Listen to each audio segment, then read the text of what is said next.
Hello my dear students. आज हम self study पे कुछ चर्चा करने वाले हैं and this discussion is for CA final and CA intermediate student. जिनका मई 21 में एग्जाम है उन्होंने ऑलरेडी तैयारी स्टार्ट की रहेगी। Correct, self study revision start हुए रहेंगे। बट सेल्फ स्टडी करते वक्त स्टूडेंट्स को बहुत सारे डाउट्स आते हैं कि ma'am when to start studies, how to start studies, how many subjects to be taken daily. So first revision कब तक खत्म होना चाहिए, कितने टाइम्स रिवीजन करना है, उसके बाद केस स्टडीज का स्टडी कैसे करना है, आंसर्स कैसे लिखने हैं केस स्टडीज के, एमसीक्यू की प्रैक्टिस कैसे करनी है, इफेक्टिव स्टडी कैसे करना चाहिए एंड कंसंट्रेशन से स्टडी कैसे करना चाहिए, कौन से बुक्स रेफर करने हैं। तो ये सारे डाउट्स आज हम सॉल्व करने वाले हैं। तो उसके पहले मुझे बताओ कि आप में से कितने स्टूडेंट्स मई 21 में सीए का अटेम्प्ट दे रहे हैं। तो आप मुझे कमेंट सेक्शन थ्रू बता सकते हो जिनका मई 21 में अटेम्प्ट है वो। एंड जो स्टूडेंट मई 21 में सीए की एग्जाम दे रहे हैं उन्होंने भी कमेंट सेक्शन थ्रू मुझे बताना है। तो आपको डिफरेंस समझ में आ गया क्या मई 21 में किसका अटेम्प्ट है एंड किसका एग्जाम है। ओके, सो 10-12 तक हमारी एग्जाम थी। करेक्ट, कभी भी हमने ऐसे नहीं बोला कि दिस ईयर मेरा 10 का अटेम्प्ट है या दिस ईयर मेरा 12th का अटेम्प्ट है। हम एग्जाम ही में हमारे माइंडसेट था, दिमाग में एग्जाम ही थी। एंड 35% पे आप पास हो सकते हो, लेकिन हमेशा हमारा टारगेट 80-90 का रहता था। करेक्ट, तो सेम माइंडसेट रखो आप सीए एग्जाम के लिए भी। आपकी सीए की एग्जाम है, अटेम्प्ट नहीं है, एंड हमें सिर्फ पासिंग जो परसेंटेज है उतना ही टारगेट नहीं रखना है। ओके, तो यहाँ पे भी आप हाई टारगेट्स रख सकते हो। तो आज से अटेम्प्ट ये वर्ड भूल जाओ। 12th के बाद जब आप फाउंडेशन में इंटर होते हो तो ये अटेम्प्ट वर्ड आप सुनते हो, तो ये वर्ड अभी भूल जाओ। आपकी सीए की एग्जाम ही है मई में, और आपके जो भी फ्रेंड्स हैं उनको भी बताना कि सीए की एग्जाम रहती है, सीए का अटेम्प्ट नहीं रहता है। तो जब भी हम सीए एग्जाम के बारे में डिस्कशन करते हैं, चर्चा करते हैं, तो सबसे पहले दिमाग में आता है कि सीए एग्जाम मतलब बहुत डिफिकल्ट एग्जाम रहती है। एंड रीजन तो जो रिजल्ट लगता है वो बहुत कम रिजल्ट लगता है, 10-15% मैक्सिमम। पहले तो 2-3% ही रिजल्ट लगता था, अभी मैक्सिमम 10-15% रिजल्ट लगता है। So it's very difficult exam. लेकिन यही आप अगर दूसरे एंगल से सोचो कि सीए एग्जाम पास होने के लिए क्या क्राइटेरिया है, तो इंडिविजुअल सब्जेक्ट में 40% चाहिए एंड ओवरऑल 50% चाहिए। करेक्ट, तो ये क्राइटेरिया तो आपने 12th स्टैंडर्ड तक फुलफिल किया था, आपको हर साल अबाउ 50% मार्क्स मिले हैं। करेक्ट, तो सीए एग्जाम में भी आपको अबाउ 50% मार्क्स मिल जाएंगे। उसके लिए आपको सिर्फ ये 3 स्टेप्स फॉलो करने हैं, और जो आपने अभी के स्कूल के और कॉलेज के एग्जाम में भी यही स्टेप्स फॉलो किए थे, वही स्टेप्स आपको सीए एग्जाम में भी फॉलो करने हैं। So first step is concept clarity, clear your concept.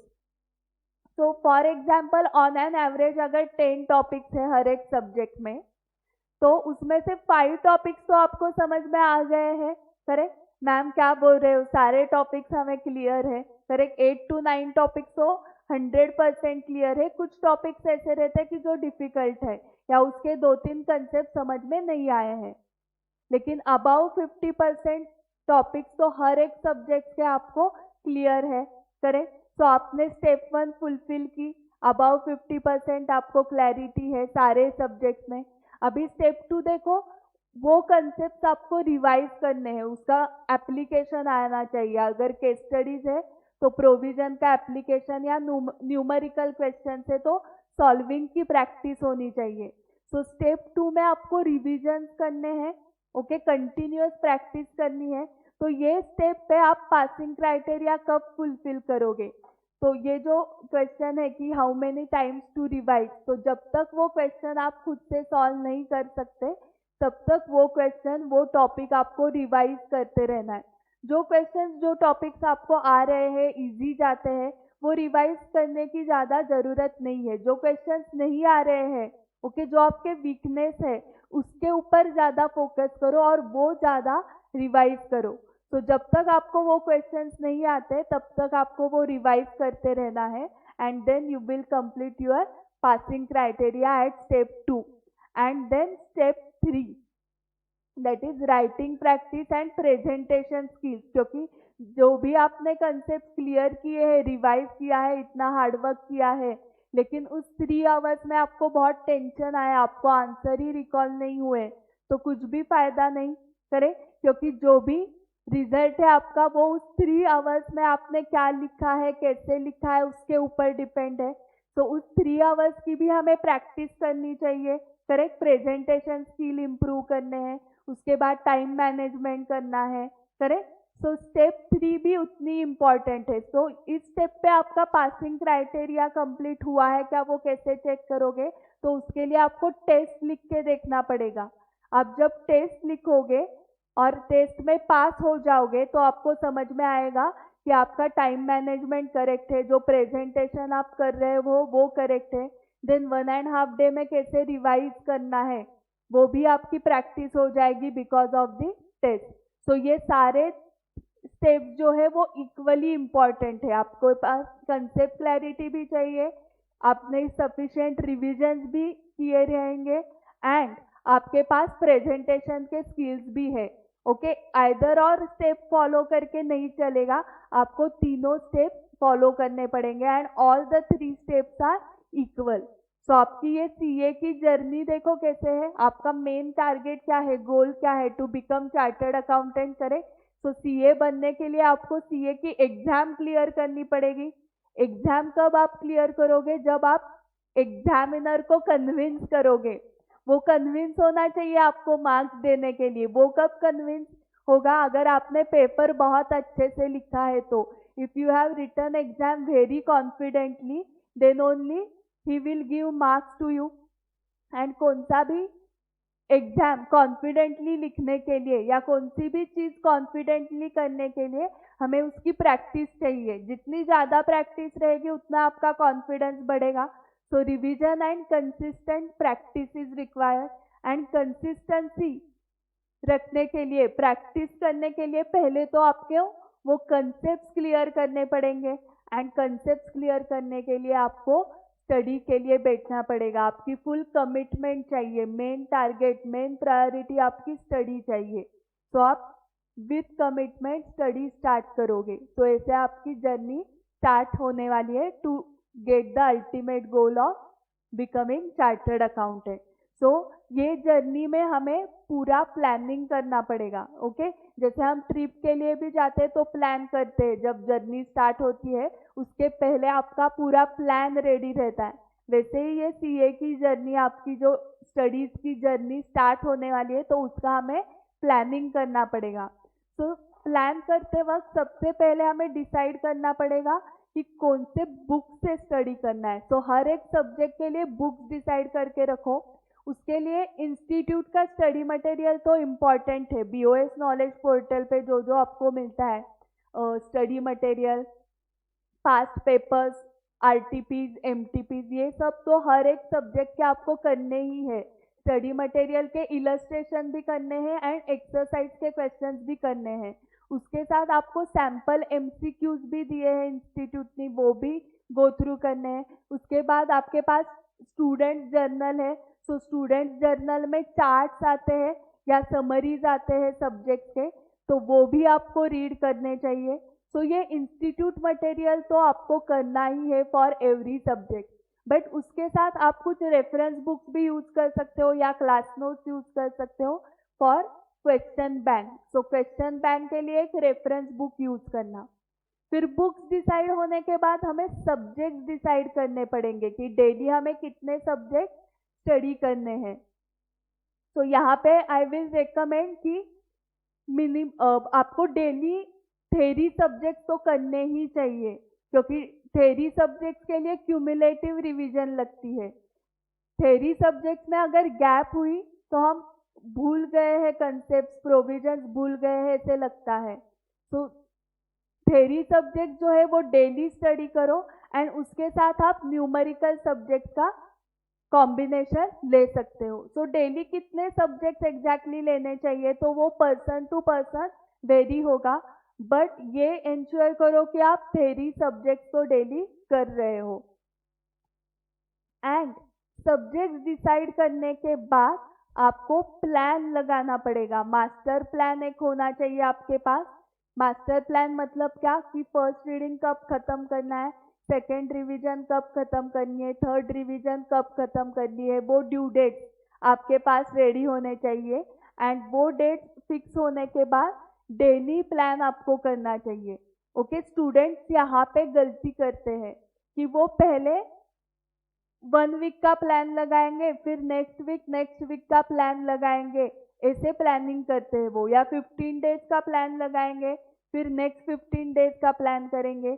लेकिन पहले तो आपको देखना पड़ेगा कि आपके पास कितने डेज है self study, first reading and revision करने के लिए, टोटल कितने डेज है। तो आपके पास 3 मंथ्स है, तो 3 मंथ्स में आपको ये सब कंप्लीट करना है। ओके, तो 3 मंथ्स को पहले डिवाइड करो कि फर्स्ट रीडिंग कब खत्म करोगे, first revision, second revision, third revision, वो डिवाइड करो। एंड वो डिवीजन होने के बाद you will plan for day. Okay, so यहाँ पे ओवरऑल स्टूडेंट्स प्लान करते हैं लेकिन डेली प्लानिंग नहीं करते कि ये वीक में हम इतने टॉपिक्स खत्म करेंगे या ये सब्जेक्ट इस वीक में कंप्लीट करेंगे, ऐसा टारगेट लगाते हैं। बट अगर आपने डेली टारगेट नहीं बनाया है तो आपका जो वीकली टारगेट आपने सेट किया है वो इम्प्लीमेंट होने के लिए या कंप्लीट होने के लिए डिफिकल्ट जाता है। सो डेली टारगेट भी उतना ही इम्पॉर्टेंट है। तो मास्टर प्लान जो है वो तो मैंने पोर्शन वाइज टेस्ट सीरीज के टाइम टेबल थ्रू ऑलरेडी लगा के रखा है। तो आपका फेब्रुआरी मिड तक, जिनका अभी तक फर्स्ट रीडिंग कंप्लीट नहीं हुआ है, उनके लिए फेब्रुआरी मिड तक आपका फर्स्ट रीडिंग कंप्लीट होना चाहिए। एंड अगर आपने अभी तक स्टडी ही स्टार्ट नहीं की तो मैक्सिमम फेब्रुआरी एंड तक आपका फर्स्ट रीडिंग कंप्लीट होना चाहिए, क्योंकि मार्च एंड अप्रैल में हमें रिविजन करने हैं। तो मार्च में आपकी फर्स्ट रिवीजन होगी, देन अप्रैल में आपको नेक्स्ट रिवीजन करनी है, एंड देन आपकी लास्ट डे रिवीजन रहेगी। ओके, तो ये टारगेट्स मैंने आपको ऑलरेडी सेट करके दिए हैं। अभी आपको लगाना है डेली प्लान। तो डेली प्लान करते वक्त स्टूडेंट्स का क्वेश्चन रहता है, ma'am how many hours to study daily. So how many hours, तो आवर्स में बिल्कुल काउंट मत करो, क्योंकि मैंने आपको बताया कि 12 आवर्स एवरी डे स्टडी करना है आपको। लेकिन 12 आवर्स में अगर आपका एक ही टॉपिक कंप्लीट होता है तो कुछ भी फायदा नहीं है करे। तो कभी भी आवर्स में काउंट मत करना। तो आपको कैसे सेट करना है, daily how many questions to study और डेली हाउ मेनी पेजेस आपको स्टडी करने हैं। तो उसके लिए जो भी आपके नंबर ऑफ डेज है फॉर द ईच रिवीजन, जैसे फॉर एग्जांपल अभी फर्स्ट रीडिंग आपको 15 फरवरी तक कंप्लीट करना है, तो आपके पास 15 डेज है। तो नंबर ऑफ क्वेश्चंस पहले फाइंड आउट करो, हर एक सब्जेक्ट ले लो, हर एक सब्जेक्ट के हर टॉपिक में कितने क्वेश्चंस है, एंड वो क्वेश्चंस डिसाइड करते वक्त आपने क्या क्या बुक्स सिलेक्ट किए हैं उस सारे बुक्स के नंबर ऑफ क्वेश्चंस काउंट करो and divided by number of days करो। तो आपको पर डे कितने क्वेश्चंस कंप्लीट करने हैं वो समझ में आएगा।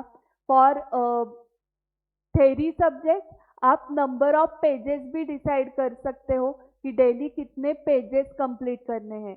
एंड अगर आपको नंबर ऑफ टॉपिक के हिसाब से प्लान लगाना है तो number of days left divided by number of topics करोगे, तो हर एक टॉपिक कितने डेज में कंप्लीट होना चाहिए वो आपको समझ में आ जाएगा। ये निकालने के बाद number of days, number of questions, daily questions कितने करने हैं या नंबर ऑफ पेजेस डेली कितने करने हैं, ये काउंटिंग होने के बाद उसमें थोड़ा सा आपको वेरिएशन करना पड़ेगा। क्या वेरिएशन लगेगा कि जो बड़े टॉपिक्स है, जैसे कि एसएफएम में फॉरेक्स, पोर्टफोलियो डेरिवेटिव्स, एफआर में बिजनेस कॉम्बिनेशन, ऐसे जो बड़े टॉपिक्स है वो आप 1-2 दिन में नहीं कंप्लीट कर सकते, तो वो टॉपिक्स आप स्प्रेड करो। ओके, फॉर एग्जाम्पल उसमें 40 क्वेश्चंस है, तो आपने डिसाइड किया कि हर एक डेली आपको 5 क्वेश्चंस कंप्लीट करने हैं, तो 8 दिन में आपका वो टॉपिक खत्म हो जाएगा। क्योंकि हमें बड़े टॉपिक्स के लिए हम सारे क्वेश्चंस एक दिन में नहीं कर सकते, तो मैक्सिमम 5 to 10 क्वेश्चंस हो सकते हैं डेली।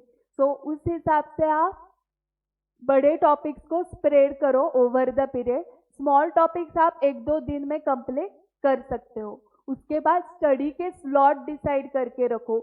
2 आवर्स का स्लॉट या 2.5 आवर्स का स्लॉट बना सकते हो, एंड उसके बाद 10 to 15 मिनट्स का ब्रेक लो, क्योंकि आपका ये डेली रूटीन रहने वाला है फॉर 3 मंथ्स। तो आपको एक्टिव रहना पड़ेगा, रिफ्रेश होना पड़ेगा, करे तो ही आप डेली ये रूटीन फॉलो कर पाओगे। तो 10 to 15 minutes break required after every 2 hours और 3 hours as per your capacity. And जो भी आपने दिन भर पढ़ा है उसको नेक्स्ट डे रिवाइज करो in half an hour, and then go for the next concept. And even on weekly basis पे जो भी पूरे वीक में आपने पढ़ा है वो वीकेंड को आप 2 घंटे में रिवाइज करो। सो रिवीजन से आपको कॉन्फिडेंस आएगा कि ये सारी चीजें हमें रिकॉल हो रही है। So daily revision and weekly revision is compulsory. तो ये हुआ हमारा डे वाइज प्लान। ओके, तो आपने पहले मास्टर प्लान बनाया, फिर डे वाइज प्लान बनाया। डे वाइज में मैंने कुछ आपको टेक्निक्स बताए। उसके बाद अभी स्टडी कैसे करना है for numerical subject and for theory subject. तो दोनों के नेचर अलग है, तो उसके सेल्फ स्टडी के टेक्निक्स भी अलग है। न्यूमेरिकल सब्जेक्ट्स आपको कैसे पढ़ना है एंड थ्योरी सब्जेक्ट्स के लिए क्या टेक्निक्स यूज करने हैं। तो पहले हम देखते हैं न्यूमेरिकल सब्जेक्ट्स की स्टडी कैसे करनी है।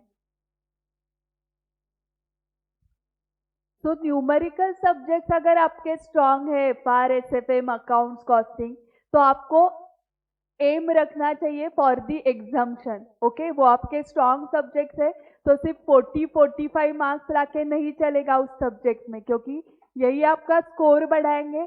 एंड ओवरऑल जो टोटल है वो अबाउ 50 करने के लिए यही सब्जेक्ट्स आपको हेल्प करेंगे। तो 60-70 मार्क्स का टारगेट रखो इस सब्जेक्ट में मिनिमम। एंड ये टारगेट अचीव करने के लिए फिर क्या करना पड़ेगा, तो आपको एक्चुअल सॉल्विंग प्रैक्टिस करनी पड़ेगी। ओके, रीडिंग करके क्वेश्चंस आपको नहीं आने वाला, क्योंकि कॉन्फिडेंस आपका कब बढ़ेगा, जब आप खुद से सॉल्व करोगे, तब आपको मिस्टेक समझ में आ जाएंगे, आपके स्ट्रेंथ क्या है वो भी समझ में आ जाएगा। तो आपको एक्चुअल सॉल्विंग प्रैक्टिस करना है। एंड जितने भी क्वेश्चंस है वो सब आपको ABC में डिवाइड करने हैं, क्योंकि हर एक टॉपिक के बहुत सारे क्वेश्चंस रहेंगे। तो सारे क्वेश्चंस तो आप नेक्स्ट रिवीजन में नहीं कर सकते। तो आपको ABC एनालिसिस पता है, जो बहुत डिफिकल्ट क्वेश्चन है, जो लास्ट डे को भी रिवाइज करना चाहिए, उसको आप A मार्क करोगे, मीडियम लेवल को B मार्क करोगे, एंड जो बहुत इजी है वो C मार्क करोगे। ओके, तो आप ये क्वेश्चन सॉल्व करो पहले, एंड देन ABC में उसको डिवाइड करो। जब आप सॉल्व करोगे तभी समझेगा आपको कि ये क्वेश्चन आपके लिए डिफिकल्ट है या इजी है, उस हिसाब से आप ABC में उसको डिवाइड कर पाओगे। And variety of question solve करो। ICI मटेरियल के तो सारे क्वेश्चन सॉल्व करने हैं, क्योंकि आपको कॉन्फिडेंस होना चाहिए अगर इस मटेरियल से कुछ क्वेश्चन आता है एग्जाम में तो मैं 100% सॉल्व कर सकती हूँ। क्योंकि देखो, ICI मटेरियल इलस्ट्रेशन या एक्सरसाइज का ही क्वेश्चन आया एग्जाम में, एंड वो भी आपको सॉल्व करने को नहीं आ रहा, तो फिर फायदा ही नहीं है, करे इतना आपने हार्डवर्क किया उसका। क्योंकि जो बुक से आने वाले हैं वो तो आने ही चाहिए एग्जाम में। जो अनसीन क्वेश्चन है उसका को पूरा आंसर नहीं आया, कुछ स्टेप्स आए तो भी ठीक है, लेकिन जो मटेरियल का ही सेम क्वेश्चन है फिर भी नहीं आ रहा, तो फिर डिफिकल्ट है। इसलिए ICI मटेरियल बहुत अच्छे से सॉल्व करो, ABC में डिवाइड करो, एंड इम्पॉर्टेंट एडजस्टमेंट की लिस्ट बनाओ। तो उसके लिए आपको 4 कॉलम्स बनाने हैं। फर्स्ट कॉलम में क्वेश्चन नंबर और उस बुक का पेज नंबर लिखो। देन सेकेंड कॉलम में आपके नोटबुक का पेज नंबर लिखो, किस पेज पे आपने वो क्वेश्चन सॉल्व किया है। तो डिटेल सॉल्यूशन आपको इजीली मिल जाएगा because of the reference. Third column में एडजस्टमेंट लिखो, उस क्वेश्चन में क्या डिफिकल्ट एडजस्टमेंट थी या नई एडजस्टमेंट थी, वो थर्ड कॉलम में लिखो। एंड फोर्थ कॉलम में उसके इफेक्ट लिखो, मतलब उसके स्टेप्स लिखो, वो एडजस्टमेंट कैसे सॉल्व करनी है। ओके, तो फर्स्ट रीडिंग में, फर्स्ट राउंड में आपका टाइम जाएगा ये एडजस्टमेंट नोटबुक बनाने के लिए, लेकिन आपके नेक्स्ट रिविजन जो है वो बहुत फास्ट हो जाएंगे because of this adjustment notebook. So adjustment notebook के साथ आपको और एक चीज करनी है कि जब आप क्वेश्चन सॉल्व करोगे और जो भी मिस्टेक्स हो जाएंगे तो वो मिस्टेक्स भी नोट डाउन करके रखना। तो नेक्स्ट रिविजन में आप उस मिस्टेक्स पे सिर्फ वर्क करो। जो क्वेश्चंस आपको आ रहे हैं या जो स्टेप्स, जो टॉपिक बहुत इजी है आपके लिए, उसके रिवीजन पे टाइम वेस्ट मत करना। जो नहीं आ रहा है, जो वीकनेस है, जहाँ पे मिस्टेक्स हो रहे, उस पे ज़्यादा फोकस करो। तो ऑटोमेटिक वीकनेस स्ट्रेंथ में कन्वर्ट हो गई तो मार्क्स भी बढ़ जाएंगे। Okay, so highlight those mistakes and work upon it. Then उसके साथ कंसेप्ट नोट्स भी प्रिपेयर करो। तो जो भी उस टॉपिक में कंसेप्ट है वो समरी फॉर्म में अगर आपके पास है तो वो रिवाइज करने के लिए आपको बहुत इजी जाएगा। अगर टाइम नहीं है कंसेप्ट नोट्स बनाने के लिए तो एटलीस्ट अंडरलाइन करके रखो इम्पॉर्टेंट कंसेप्ट। जिस टॉपिक्स में फॉर्मूला है उसके अलग से फॉर्मूला बैंक बनाओ। तो रिवीजन करते वक्त ये formula bank, concept notes, adjustment notebooks, ये आपको सिर्फ गो थ्रू करने हैं। कंसेप्ट नोट्स के साथ आपको डिफरेंट पेन्स भी यूज करने हैं। डिफरेंट पेन्स किसके लिए? तो फॉर एग्जाम्पल आप फर्स्ट रीडिंग करते वक्त ABC जो कैटेगरी की, तब आपने रेड पेन यूज किया है। देन सेकेंड टाइम रिवाइज करते वक्त आपको लगा कि अभी ये A टाइप नहीं है, अभी बहुत रिवीजन हो गई है, तो ये मीडियम लेवल का क्वेश्चन है, सो आपने उसको चेंज किया फ्रॉम A to B। तो उसके लिए आप ब्लू पेन यूज कर सकते हो। फिर थर्ड टाइम जो फाइनल रिवीजन रहेगी उसके लिए ग्रीन पेन यूज कर सकते हो। तो इससे आपको समझ में भी आ जाएगा कि हर एक क्वेश्चन आपने कितनी बार रिवाइज किया है। And last but important point for numerical subject, कि कभी कभी ऐसे होता है कि हम सॉल्विंग के लिए बैठते हैं और एक क्वेश्चन हमें नहीं आ रहा उसका आंसर, एंड फिर हम बहुत टाइम उस पर ही देते, 1-2 घंटा हुआ फिर भी हम वही क्वेश्चन सॉल्व कर रहे हैं, क्योंकि जब तक उसका आंसर नहीं आ रहा है बाकी क्वेश्चन या आगे के क्वेश्चन पे हम नहीं जा सकते, क्योंकि कंसंट्रेशन ही नहीं हो रहा है। तो हम एक ही क्वेश्चन पे स्टक हो जाते हैं। लेकिन उससे क्या होता है, जो भी टाइम है वो तो वेस्ट होगा एंड पूरे जो डेली हमने टारगेट सेट किया था वो कंप्लीट नहीं होगा, एंड ये एक क्वेश्चन में ही पूरा दिन वेस्ट हो जाएगा।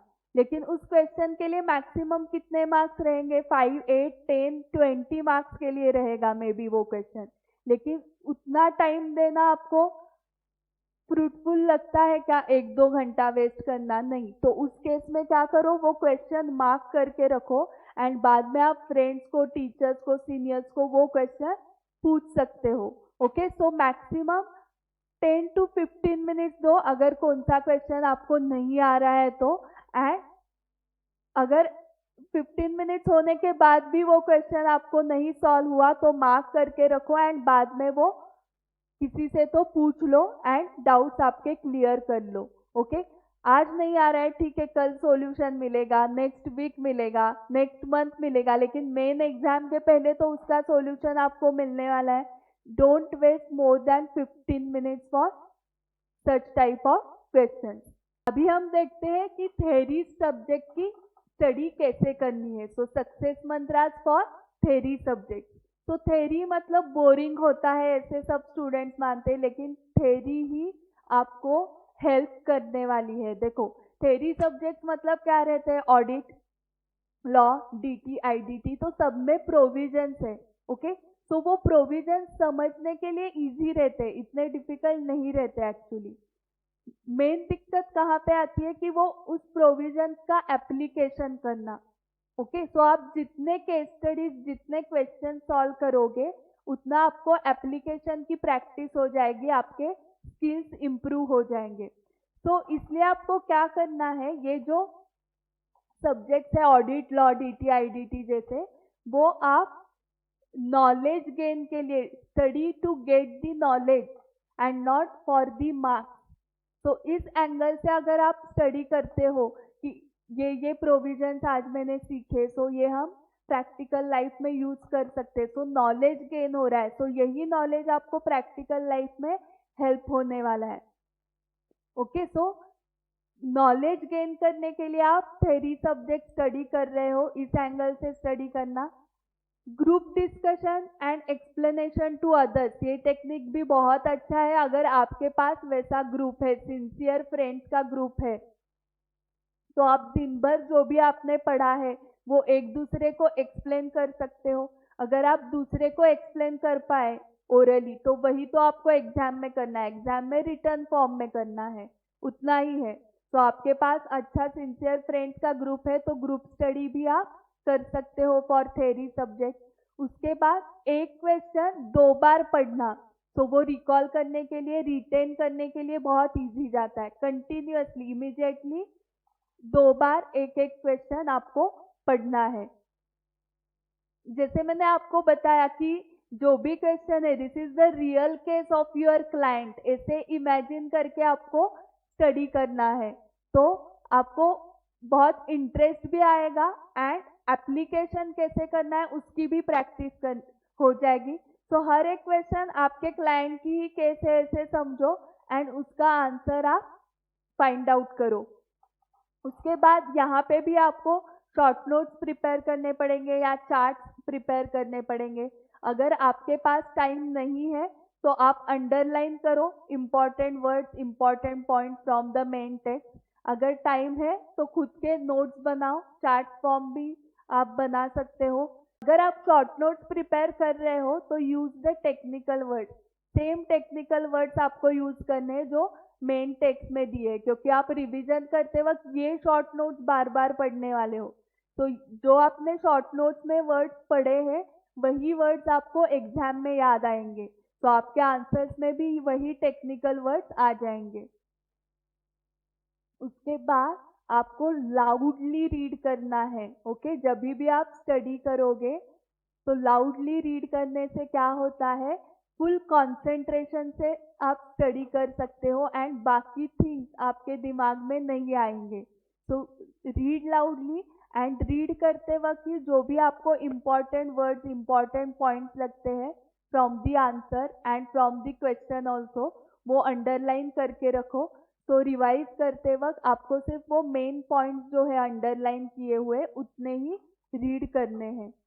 ओके, और क्यूमुलेटिव रिवीजन तो थ्योरी के लिए सबसे इम्पॉर्टेंट है।